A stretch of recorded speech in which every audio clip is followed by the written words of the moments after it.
Hola, Daniel, por aquí. En esta sesión vamos a revisar algunas mejoras que hice sobre el Breakout Ogre que implementó Rodrigo.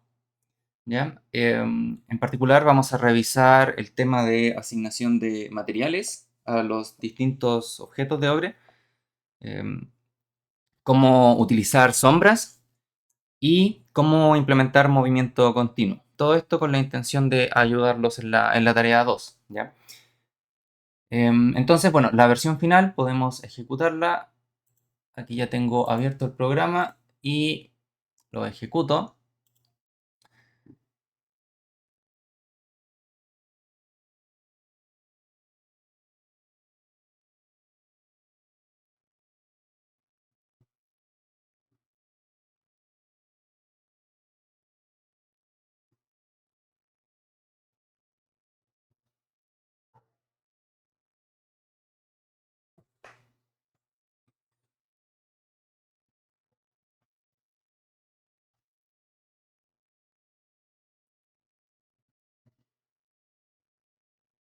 La primera vez que se ejecuta la aplicación, ¿cierto? Me abre esta ventana. Aquí tengo que elegir el Rendering Subsystem. Todo esto ya lo revisamos en el capítulo anterior. Y acá puedo elegir una resolución más grande. En este caso voy a utilizar la de 720 porque estoy escalando el display para que se vea mejor en la grabación. Entonces aquí tengo la nueva versión. Ya se ve como, bueno, los bloques tienen distintos colores. La pelotita, ¿cierto? Tiene un material que va cambiando de color. Hay una textura de fondo que se está moviendo y los objetos tienen sombra, ¿ya? Y esa sombra, bueno, se está proyectando sobre las nubes, ¿cierto? Si aprieto la tecla espacio, cambia la textura que utilizo de fondo. O sea, más que textura, en realidad es la descripción de material. ¿Ya? Puedo apretar de nuevo. Tengo color blanco, negro, donde ya no puedo ver la sombra. Tengo otra textura que rota, una imitación de agua, una imagen simple y vuelvo a las nubes, ¿cierto? Y puedo cambiar el fondo. Ok, esta es la última versión y estos son los materiales que vamos a ir presentando, ¿ya? Entonces, miremos el código. Ya, en realidad no modifiqué mucho la estructura que ya estaba definida en el programa, solo me concentré en agregar la funcionalidad nueva. Para agregar sombras necesito esta parte del código. Ya, vamos a utilizar una técnica que se llama Shadow Mapping, que ya viene implementada en Ogre. Y bueno, simplemente hay que em, agregar esto. Le pido al manager de materiales que o sea, claro, ahí se me genera un material que voy a configurar con estos dos em, valores. Necesito configurar, por un lado, el material que se va a utilizar, que va a proyectar las sombras, y otro, el material que va a recibir las sombras. Ya, como en realidad no nos interesa tanto nivel de detalle, pueden usar estos valores por defecto. Estos dos materiales ya están definidos dentro de lo que proporciona Ogre. Uno podría modificarlos, pero en este caso vamos a utilizarlos así tal cual, ya sin modificaciones. Y todo esto tengo que asignarlo al Scene Manager, que es el mismo que creamos desde siempre. ¿Ya? Otra cosa importante, tengo que decirle al Scene Manager qué técnica voy a utilizar para las sombras.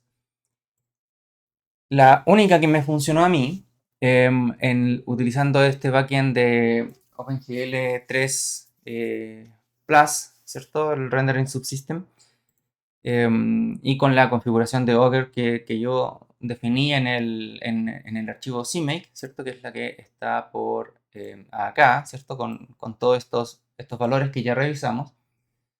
La única técnica de sombras que me funcionó es esta, ¿ya? Que es utilizar texturas y la mezcla de distintas sombras se realiza modulando, ¿cierto? Con multiplicación. En realidad la más realista sería usar una técnica aditiva, pero me empieza a fallar. Pueden descomentar el código y evaluar ahí si es que les funciona a ustedes, ¿ya? Mi esperanza es que sea exactamente el mismo comportamiento que lo que tengo yo si es que utilizan efectivamente la misma configuración de Ogre, ¿ya? Em, pero con esto es suficiente. La técnica es Shadow Mapping. Eso significa que cada fuente de luz, vamos a repasar esto en la clase de rendering, pero la técnica es básicamente ubicar una cámara en la posición de cada fuente de luz. Entonces, todo lo que esa cámara ve es lo que está recibiendo luz y todo lo que esa cámara no ve está oculto en sombra, ¿cierto? Entonces, todo esto es almacenado en una textura, la que después, mediante una matriz de transformación, ¿cierto? La llevo al espacio de la cámara real, ¿cierto? No a esta cámara ficticia que estaba en la fuente de luz.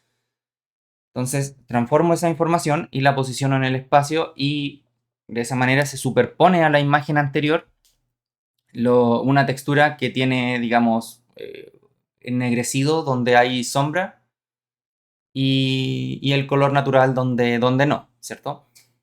Entonces, bueno, aquí está el tema de si yo quiero poner dos fuentes de luz, necesito realizar esa operación dos veces. Si se fija, aumenta bastante el costo. Ahora tengo que renderizar la escena eh, en una aproximación simple, ¿cierto? Tres veces, una por cada fuente de luz y una tercera por la cámara de verdad, ¿cierto?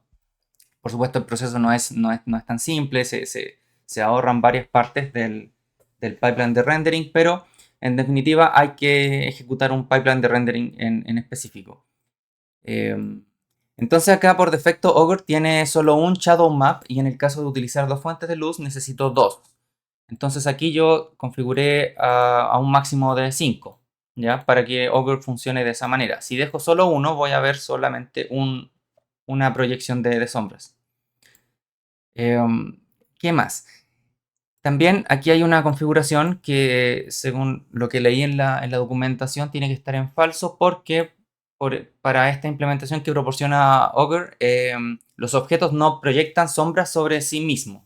¿Ya? Entonces eso tiene que estar en falso. Si lo dejo en verdadero, no funciona, no se ve. El problema es que al menos con las opciones actuales, Ogre no me indica qué es lo que está fallando, si es que hay algo incorrecto. Simplemente no funciona visualmente. Entonces tuve que hacer aquí un prueba y error exhaustivo hasta encontrar alguna combinación de parámetros razonables. Así que ustedes pueden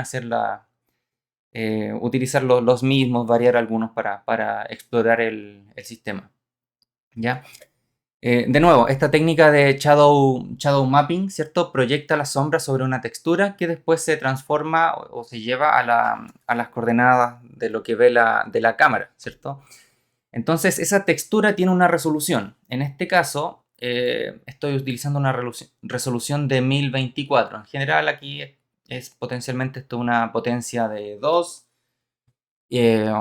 por razones un poco legacy, pero em, esto es caro, obviamente, mientras tengan una mayor cantidad de shadow maps, están generando texturas adicionales, ¿cierto? Entonces están utilizando más memoria.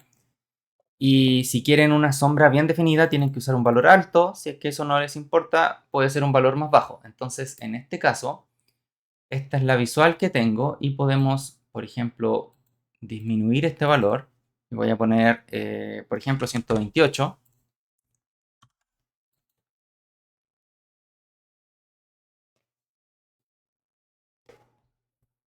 Y acá espero se vea en la grabación que, bueno, las sombras tienen estos artefactos.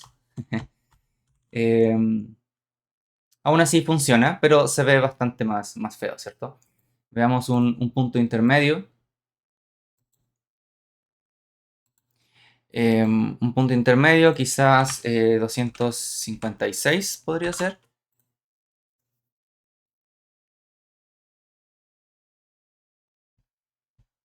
¿Ya? Ahí mejora bastante, pero aún veo, ¿cierto?, los píxeles acá de la sombra, lo que obviamente es un artefacto de la técnica que estamos utilizando. ¿Ya? Y podemos poner, por supuesto, un número mucho más grande, por ejemplo, 4096. Y acá la sombra se va a ver en esta aplicación muy, muy definida. ¿Ya? La resolución necesaria va a depender de qué tan 3D es nuestro mundo, porque esa sombra se va a distorsionar. Entonces, si de alguna manera los píxeles, por culpa de esta proyección al mundo 3D, se empiezan a ver muy grandes, ahí se van a ver los artefactos. Acá el fondo es un plano que está perpendicular a la dirección de la cámara, ¿cierto? Está justo enfrente, entonces eso no me va a pasar. Y bueno, están las dos sombras y aquí se está eh, consiguiendo esta región, ¿cierto? De umbra, penumbra, que se ve más oscuro cuando las dos sombras se juntan. ¿Ya? Bueno, en fin, estos parámetros es lo que tienen que agregar al código, ¿cierto? Para poder generar sombras. Y por supuesto tiene que haber una fuente de luz. Esta es la misma fuente de luz inicial. Pueden hacer pruebas comentando o descomentando esta parte del código. Y yo acá al final agregué una segunda fuente de luz, ¿ya? Para poder generar esas dos sombras que vi. Y podríamos ahora agregar una tercera fuente de luz. Ya, vamos a poner light 3. Light 3. Configuro esa fuente de luz. Em,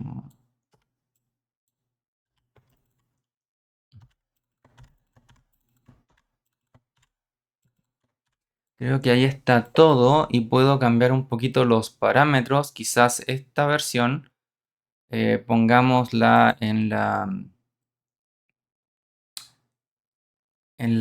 este es Z, la cámara está en Z positivo, mirando de frente. Entonces el Z negativo está tras este quad que estoy usando de fondo.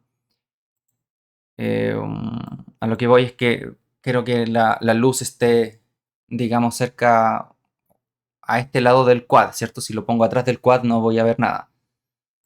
Entonces aquí podría quizás simplemente poner esto que esté en 40 y acá dejémoslo en menos 20. Ya, esta es la dirección para, ¿cómo se llama? Que se mueve horizontalmente en la escena. Y veamos cómo resulta. Tengo un máximo de 5 sombras, así que está súper tenue. No sé si se alcanza a ver. Está por aquí, la veo viajando. Voy a acercarlo a la escena. Voy a dejarlo en... De hecho, acerquémoslo más. Ya, dejémoslo en 10. Las otras sombras están a distancia 20. Esta está a distancia 10, así que está más cerca del objeto, debería proyectar una sombra más intensa. ¿Ya? Y bueno, apareció por ahí. Mira, de alguna manera está siendo limitado.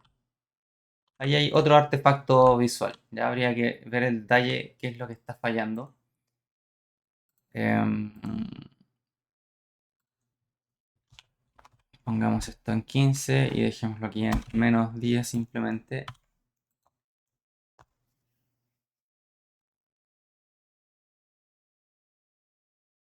Y este ejemplo quedó más bonito.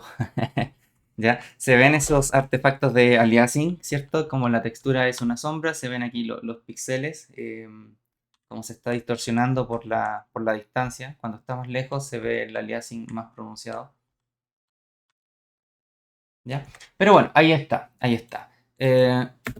Digamos que Ogre tiene ciertas mañas, pero es porque hay que entender mejor qué es lo que está pasando por debajo. Y por ejemplo, aquí, bueno, el tipo de luz, hay tres opciones, pero si activo otra, por alguna razón, no me funciona muy bien. Hay que... Esa tercera luz está proyectando sombras con una técnica distinta. De hecho, es muy extraño. ¿Ya? Es otra técnica. Habría que revisar cuál es la implementación que tiene. ¿Ya? Um, Así que, bueno, la luz puntual creo yo que es la que funciona más bonito dado el setup actual. Así que quedémonos con eso. ¿Ya? Ok, eso respecto de las sombras. Ahora, esas sombras no van a funcionar bien si es que no se han configurado bien los materiales. ¿Ya? Por eso es importante ahora configurar los materiales de los objetos. La versión que implementó Rodrigo estaba cargando modelos OBJ. El modelo OBJ puede referenciar un archivo con descripción de material. Se utiliza esa extensión MTL. Entonces, de alguna manera, Augur estaba capturando em, ese material de alguna manera. ¿Ya? Sin embargo, cuando habilité sombras, si mantenía los objetos sin asignar material, lo que pasaba es que me quedaba toda la escena de color azul. ¿Ya? Todos los ladrillos, ¿cierto? El paddle, la bolita, el quad de fondo, todo me quedaba de color azul. El color se liqueaba. Ya vamos a conversar de eso en la sesión de rendering. Así que, en definitiva, lo que logré, de la manera en la que logré hacer funcionar esto es asignar efectivamente yo un material manualmente a cada objeto, ¿ya? A cada entidad. Augur le llama entidad, entity. ¿Ya? Entonces, dado que voy a configurar manualmente el material, todos los ladrillos son iguales, así que simplemente voy a tener un único OBJ. Puedo revisarlo, lo tengo aquí, la carpeta de Assets. Tengo aquí Brick OBJ. En el visualizador aquí de Windows tengo solo esto, ya que es el modelo 3D. Puedo ver el interior, ¿cierto? Aquí hay la descripción geométrica, ¿cierto? Del formato OBJ. Y eliminé la línea que referencia a un material, pues ya no lo vamos a utilizar. Lo mismo hice con la esfera y con el quad que voy a utilizar de fondo. ¿Ya? No necesito información de material porque lo voy a configurar manualmente yo. Entonces acá en este for, que es donde se crean los distintos ladrillos para ir destruyendo, creo un montón de entidades con el mismo modelo OBJ, pero después asigno el material con esto que está aquí en la siguiente línea. ¿Ya? Bueno, se le asigna un nombre a la entidad, ¿cierto? Que es un número, brick y el número, ¿cierto? Brick 0, 1, 2, 3 hasta el 19. Y asigno un material y ese material está aquí haciendo un truquito donde, bueno, accede al elemento, al resto aquí del ID, ¿cierto? El número de ladrillo, módulo, la cantidad de materiales disponibles. Y esto es simplemente un stud vector que tengo definido acá y que yo estoy definiendo los nombres de materiales que voy a utilizar. ¿Ya? Estos, estos materiales tienen que aparecer en alguna parte. ¿Ya? Tengo que definirlos. ¿Cómo se definen? Augur utiliza un sistema de scripting declarativo. ¿Ya? Eso implica que en el scripting no voy a implementar lógica, sino que voy a simplemente fijar o definir parámetros. Parámetros que por debajo van a configurar la lógica necesaria, pero el usuario de ese scripting no tiene acceso a esa lógica. Ya simplemente puede definir ciertos flags, ciertos valores, etc. Y como buen scripting está definido en un archivo aparte, ¿cierto? Es un asset, que se carga en tiempo de ejecución de mi programa, ¿ya? La versión que tenía Rodrigo por acá agregaba un código que cargaba una carpeta donde iban a estar los assets. Sin embargo, dentro acá de setup del application context que viene de Ogre Bytes, que es lo que se utiliza de nuevo solo para, o sea, no es muy oficial, estaba pensado solo para los ejemplos de Ogre, no para una aplicación final. Pero dado que lo estamos utilizando, ese setup internamente llega a cargar el archivo resources.cfg y que acá, como ya lo tengo definido, ya está cargando la carpeta assets. Entonces va a cargar en memoria todos los assets que estén aquí dentro. Puedo mirar la carpeta, ¿cierto? Y es esto. ¿Ya? Hay varias texturas, hay modelos y en particular están estos dos archivos, que son aquellos que poseen las descripciones de materiales. Ustedes pueden crear, por supuesto, sus propios materiales, utilizar estos, extenderlos, agregar variaciones de ellos. Entonces miremos, por ejemplo, el Basics. ¿Ya? Aquí es donde yo definí en realidad colores simples. ¿Ya? Por ejemplo, para definir un material de color rojo, se asigna un nombre, se describe una técnica y voy especificando distintas pasadas. Ya cada pasada en realidad es una drawcall o una forma de pintar ese objeto en particular. Entonces, en esta pasada le digo que utilice iluminación y considere estos parámetros.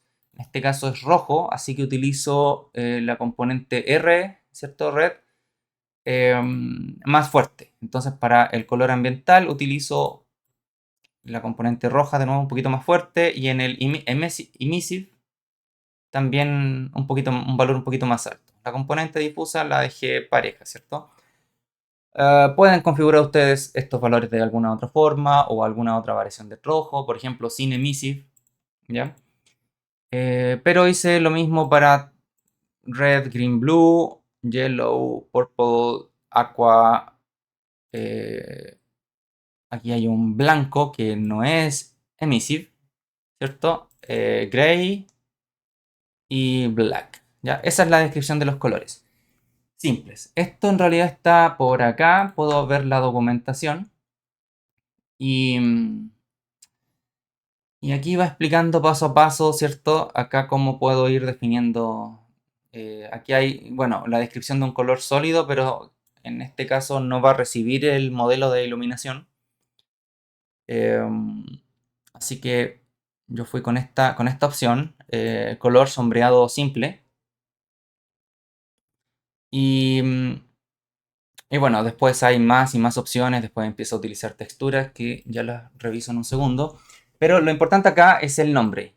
Y esos nombres son los que van a estar disponibles para Ogre. Entonces acá los puedo referenciar. Retomando, dentro aquí de Setup se van a cargar los materiales. Puedo incluso mirar si es que... exacto, aquí está. Dentro de estas funciones que está de nuevo dentro de Ogre Bytes, pueden ver aquí la dirección, ¿cierto? Sí, está en la componente bytes. Aquí ubica los recursos, que son los que están definidos por el archivo resources.cfg, y después los carga, ¿ya? Los reconoce, revisa la carpeta, todo lo que está dentro lo indexa y lo carga. Por lo tanto, los deja disponible para que el programa los pueda consumir, ¿ya? Entonces, en esta lista me permite ir sacando materiales y los va asignando según ese for. Para el color del background voy haciendo efectivamente lo mismo, ¿ya? Tengo una lista de colores y voy a ir asignando al quad del background según un índice. Y creo que eso está por aquí. Efectivamente, aquí. Cuando la aplicación, ¿cierto? Aprieto la tecla espacio. Aquí calculo el background ID y simplemente asigno el material, ¿cierto? Voy sacando un elemento a la vez de ese StudVector backgrounds. ¿Ya? Eso es todo, nada del otro mundo. Entonces simplemente asignando un material al entity, todo lo demás está listo y funciona. Lo otro importante, en realidad, es el valor por defecto. A cada entity hay que decirle que proyecte sombras, ¿ya? Le estoy asignando el valor verdadero para ser un poco explícito, pero es el valor por defecto que utiliza Augur. Y del mismo modo, para las luces, tengo que decirle a la luz que proyecte sombras, por lo tanto la seteo en true. Si quiero tener luces que no proyecten sombras, tengo que especificar ese valor en falso. ¿Qué razones puedo tener yo para no querer proyectar sombra con ciertas luces? Performance, porque como les comentaba, cada luz que vaya a proyectar sombras es una pasada completa, ¿cierto? Un pipeline de render incompleto, estoy generando esta textura con la información, entonces si tengo 100 luces, esto es un costo considerable, ¿cierto? Ahí la técnica de Shadow Mapping no es la mejor. Existen mejores desarrollos hoy en día para abordar ese caso, pero mi conocimiento eso no está en Augur todavía, así que está bien. Pero por eso, si uno quiere que un objeto no proyecte sombras o que una luz no proyecte sombras, hay que cambiar los valores por defecto. Acá los estoy anotando un poco para ser eh, bien explícito al respecto. ¿Ya? Y eso es todo. Acá, por ejemplo, aquí es donde está el quad de fondo. Entonces crea una entidad background, le asigno un material y eso es todo. Eso es todo. ¿Ya? Ese objeto, el quad, podemos mirarlo, es simplemente un cuadradito y podemos ver, creo que era por aquí está, la malla de polígonos, simplemente son dos triángulos, ¿ya? Dos triángulos y aún así me permite ver la sombra bien definida, ¿ya? Hay técnicas, por ejemplo, que me van a cambiar el color de acá, entonces van a necesitar que este quad tenga una teselación mayor, ¿cierto? Muchos triángulos, entonces de esa forma, si modifico el color de un vértice, voy a poder ver aquí una figura más definida, ¿ya? Pero en este caso no necesito eso, ¿ya? Em, Ahí está, súper sencillo, bueno, lo hice en Blender, pero este es tan simple que se puede escribir a mano. Y con eso, entonces, logramos podríamos hacer una prueba quizás, por ejemplo, que todos los ladrillos sean de color amarillo, o de hecho quizás de color verde, ¿sí? Verde, y podríamos dejar el color de fondo de color eh, negro, o quizás muy aburrido negro, ¿cierto?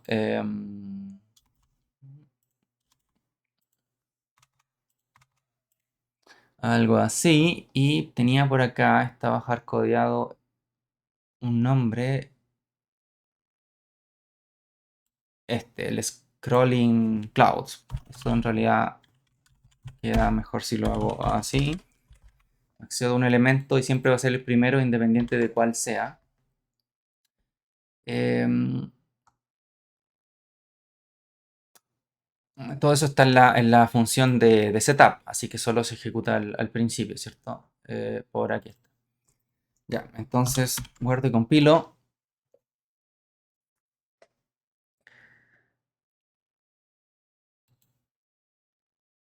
Y ahora tengo todos mis bloques, ¿cierto? De color verde y bueno, la esfera sigue ahí del mismo color, una especie de diamante. Podría cambiar eso. Quizás podría ser la pelotita de color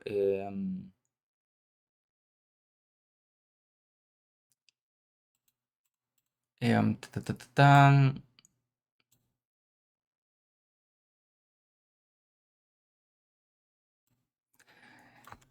Bueno, aquí voy a utilizar uno de los materiales con textura para la pelotita. Em, Si utilizo un material con textura, el modelo OBJ debería tener bien especificadas las coordenadas de textura. En este caso, aquí lo veo parpadeando porque, bueno, las coordenadas de textura no están definidas apropiadamente para esa textura. Así que es difícil hacer funcionar una figura así pequeñita de esa forma. Entonces, quizás podría, por ejemplo, utilizar basics blue y, y acá debería verlo en azul más sencillo, ¿cierto? Porque no hay textura. Ahí se aprecia mejor la iluminación de la esfera. ¿Ya? Eso, ahí pueden personalizar su propia versión de Breakout, si es que les interesa. Siguiente paso era revisar el control, ¿cierto? El control continuo. Esto en base al feedback que recibí, que quizás fue un poco desafiante, donde el ejemplo no estaba hecho. Esto en realidad es parte ya más específica de programación. El control del paddle está pasando aquí en player.cpp. Abramos el header también. Y bueno, el player para que tenga entrada, ¿cierto? Está heredando de input listener y tiene que overridear los métodos de control. Y los métodos de control relacionados a teclados, ¿cierto? Son key press y key release. Los de joystick, ahí tenemos el de axis, también está el de buttons. Entonces, el key press lo tengo definido acá y lo que hace es configurar si el usuario está presionando la tecla izquierda o la tecla A del teclado. Esta es la forma de hacerlo. De nuevo, esto es por culpa de que Overbytes no tiene una clave, ¿cierto? Un nombre mejor definido para referenciar a A. Y eso se ve aquí cuando uno viene acá a la Go to Definition. Si se fijan, acá no está dentro de de este num, ¿cierto? No hay una definición apropiada para A. Pero bueno, aquí están los hints en realidad. Estos son los hints típicos de ASCII. Así que por eso funciona, ¿cierto? Es lo típico de programación en C, ¿cierto? Ese A es el valor numérico de ASCII. Ya, si pasa cualquiera de estas dos cosas, ya, si el usuario presiona cualquiera de estas dos teclas, guardo en la variable direction este valor, direction left. Eso es una variable de estado que definí acá. Defino aquí en el sector privado, podría estar fuera también, pero dado que yo quiero que ese valor solo tenga existencia dentro de mi clase Breakout Player y nadie más debiera interesarle, ¿cierto? Lo puse acá en el sector privado, entonces nadie más lo puede ver. Em, entonces defino acá un tipo de dato. La forma C++ moderna es utilizar enum class, ¿ya? No enum solo. Es distinto. ¿Ya? Esto implica que utilizo protección por tipo y C++ se va a dar cuenta si cometo algún error.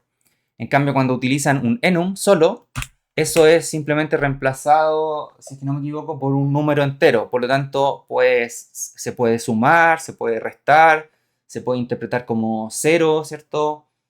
Como char, es un número. Entonces, el compilador no tiene cómo entender la intencionalidad de ese tipo de dato. En cambio, cuando utilizo un enum class, esto está protegido, ¿ya? No le puedo asignar a direction un 5, ¿ya? A menos que yo haga un casteo explícito. Entonces, en ese sentido, el compilador me protege. Entonces, esa clase de direction puede tomar solamente tres valores, left, right y none. Lo que se pone acá, dos puntos char, en este caso, es el tipo de datos subyacente, ¿cierto? Es dónde voy a guardar yo esa información. Y le estoy diciendo, guarda esto en un char. ¿Ya? Un char es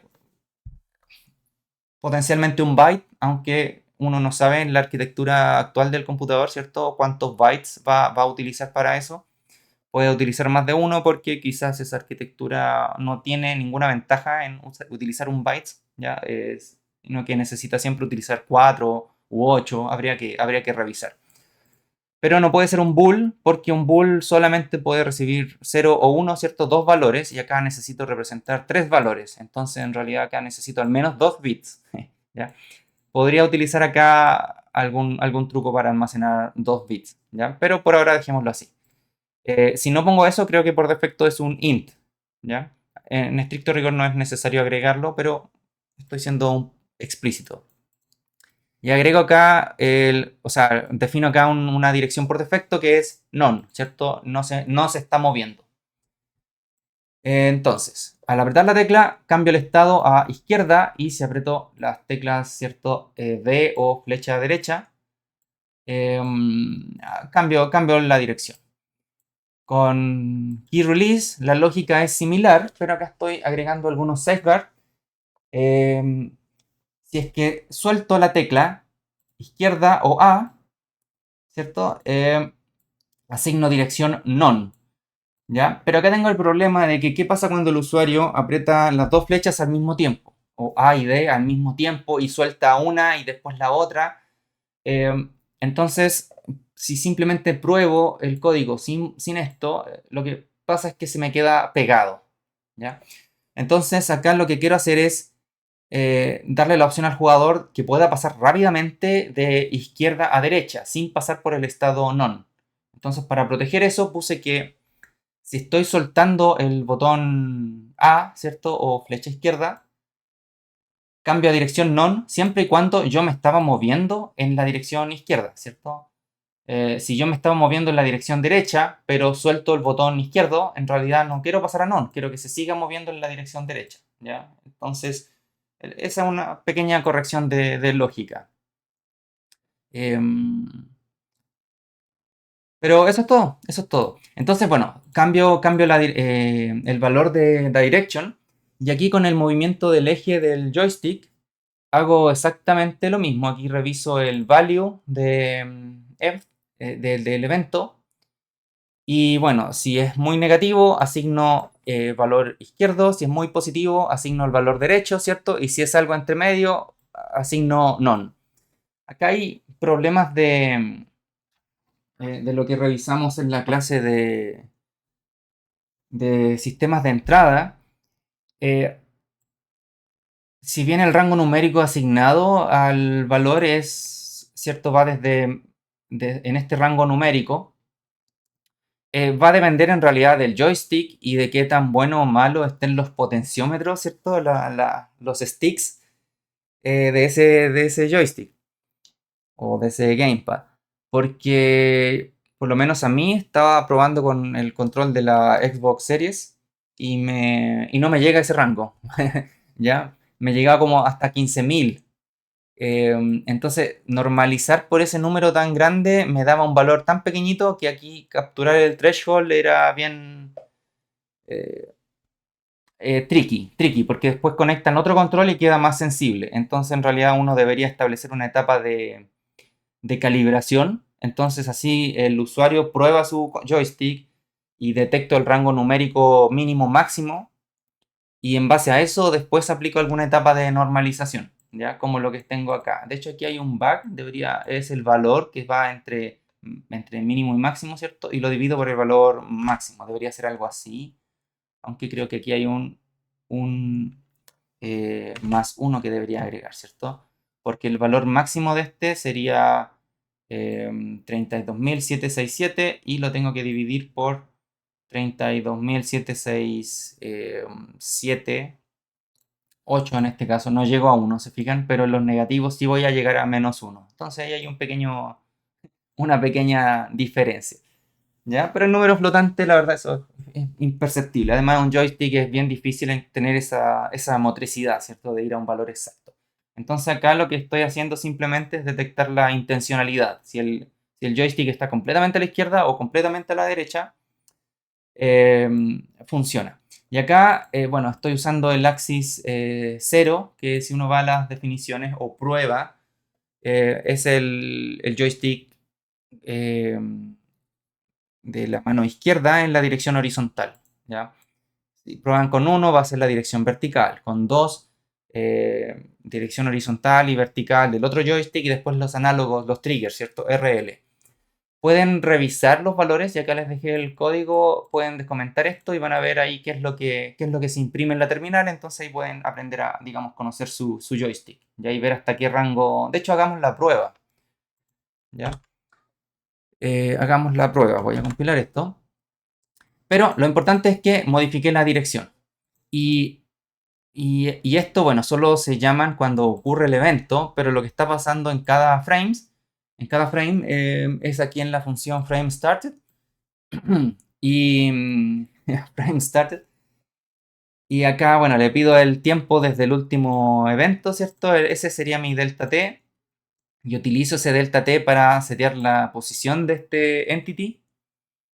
Entonces modifico la posición utilizando, o sea, seteando acá un nuevo vector 3 donde mantengo la posición en Z y en Y y en Z y modifico la posición en X.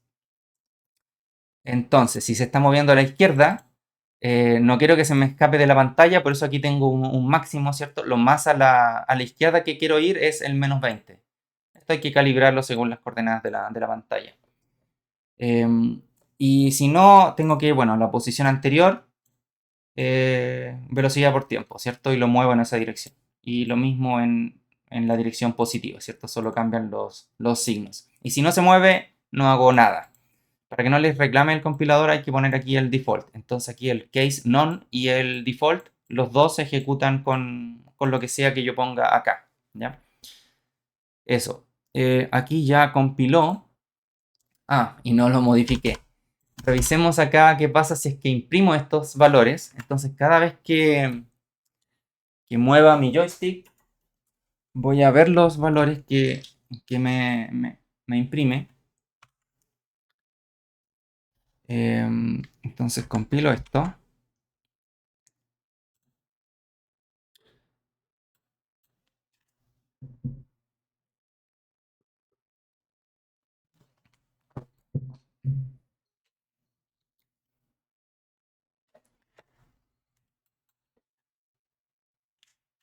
Y aquí estoy moviendo mi joystick. Y si se fijan acá, ahí me indica los valores numéricos. Em,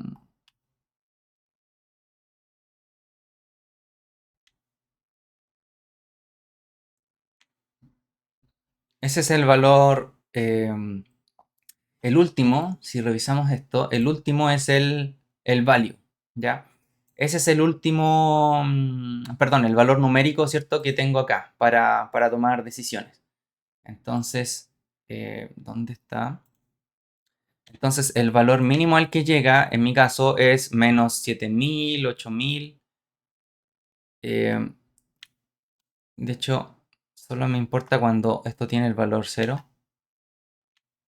Porque el 1 es el positivo, pero es súper difícil. Se me están generando, digamos, dos eventos, ¿cierto? El evento con 0 y el evento con 1.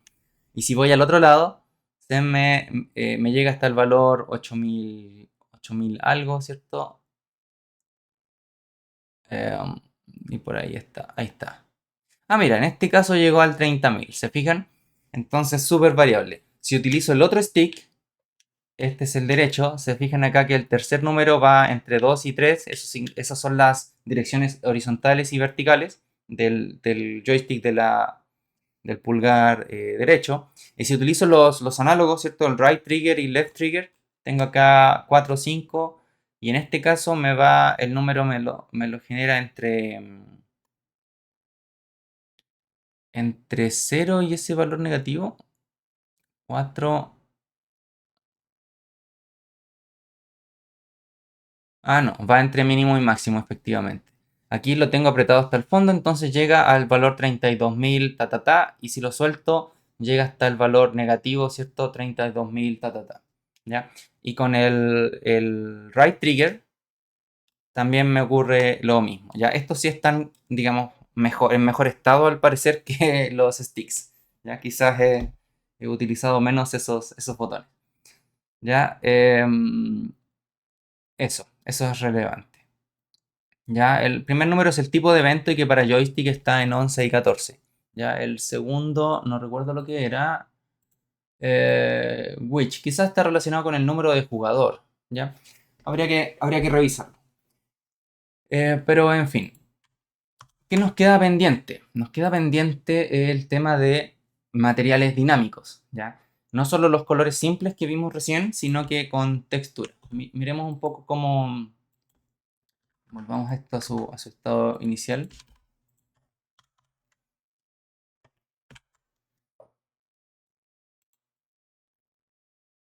Y miremos la descripción de materiales con texturas, ¿ya?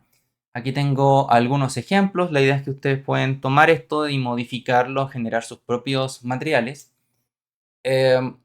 También está en la misma wiki que les mostré antes.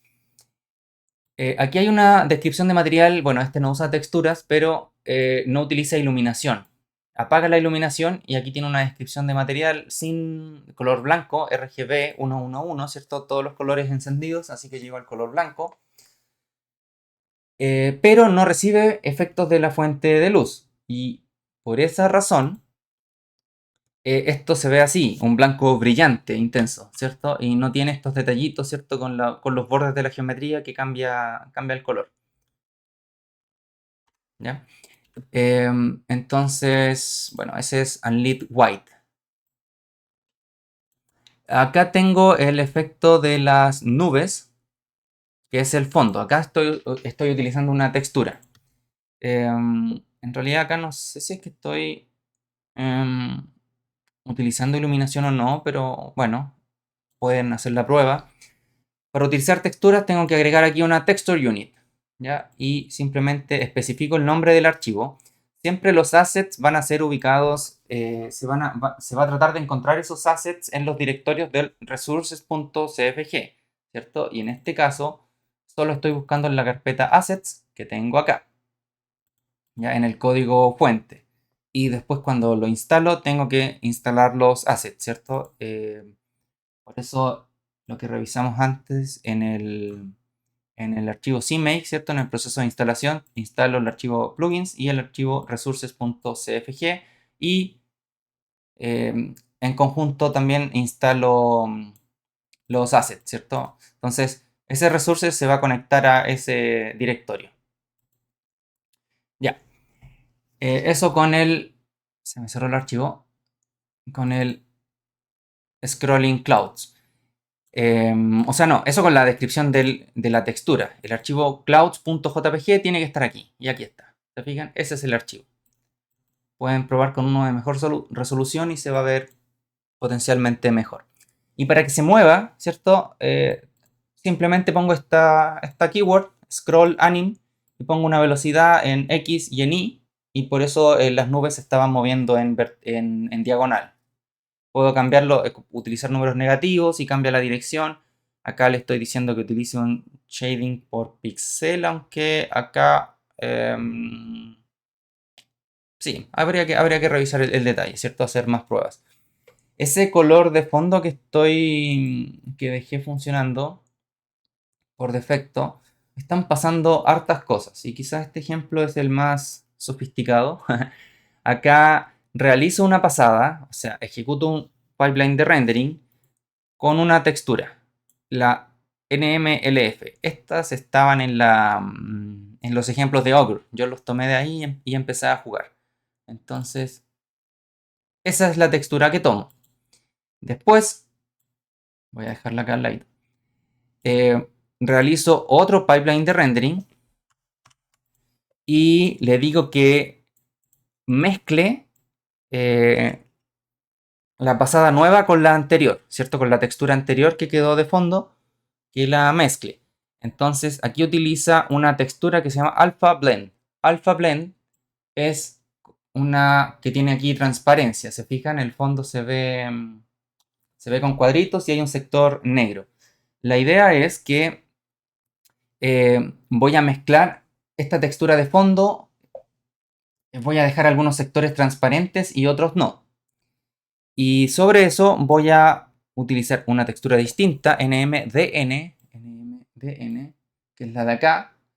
Entonces la voy a superponer y la textura acá de transparencia y la de color, a ambas dos voy a utilizar distintas velocidades. Entonces se van a estar moviendo.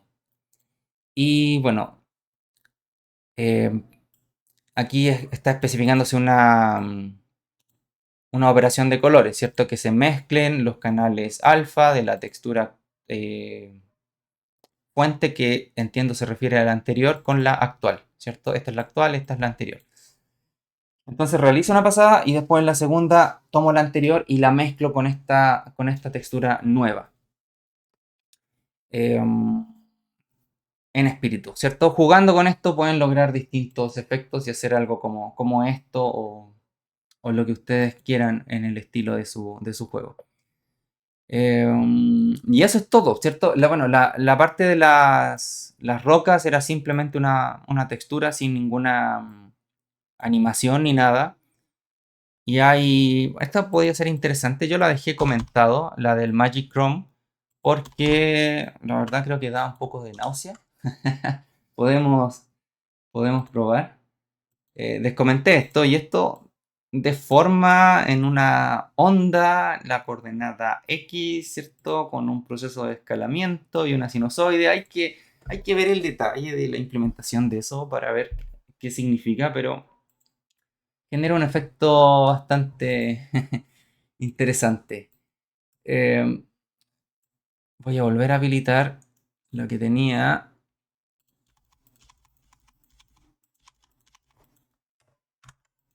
y lo voy a ejecutar. Entonces presiono mi color de fondo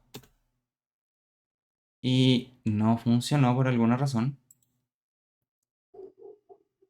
Ah, ¿por qué no funcionó? Ya, esto es interesante. ¿Por qué no funcionó? Acá está rotando simplemente y no está pasando el efecto que yo describí, ¿cierto? Con tanto entusiasmo, que es la deformación. Acá yo estoy revisando aquí la carpeta del código fuente.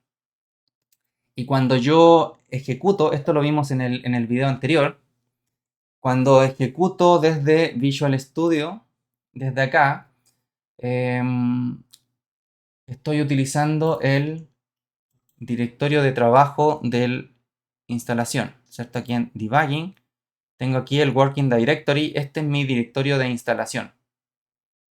Entonces, lo que pasa aquí es que está tomando el asset del directorio de instalación. Puedo venir acá y revisarlo, ¿ya? Bin Assets y vengo aquí a Advanced Material, voy a abrirlo con el Notepad para que no interfiera con el otro y vengo aquí a... voy a cerrar eso.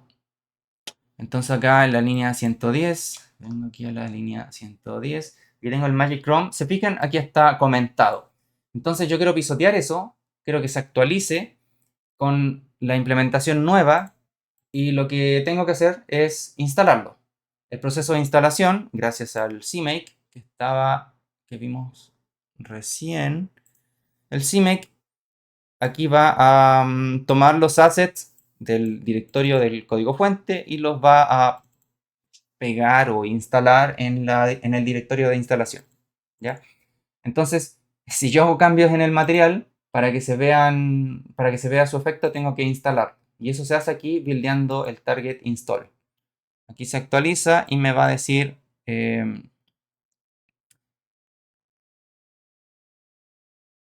algo falló. Algo falló y es que tengo esto abierto. Entonces voy a hacerlo de nuevo. Y ahí sí funcionó. Si se fija, la mayoría dice up to date porque los archivos no cambiaron. Sin embargo, el que sí cambió es el de... bueno, hay algunos códigos que se compilaron de nuevo por alguna razón. Pero el que quiero ver es el de recursos, o sea, los assets. Em,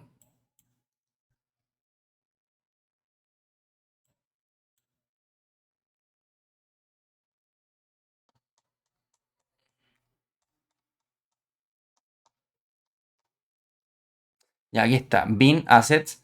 Y aquí está el de Advanced Materials, que es justo el que instalé, ¿ya? Entonces, bueno, obviamente vengo acá a la estoy en el directorio de instalación y reviso mi descripción de materiales Advanced y aquí está. Ya entonces aquí se ve que ahora efectivamente está descomentado, ¿cierto? Y ahora sí va a funcionar. Eh, entonces ahí tengo el efecto que causa, según yo, náuseas de fondo. Eh, y bueno, de esa manera podemos definir materiales con distinta conducta. Probablemente si estoy estirando tanto una imagen me conviene tener algo en mejor resolución que esa, ¿cierto? Porque si no se ve todo feo. Pero lo importante es que funciona, ¿ya?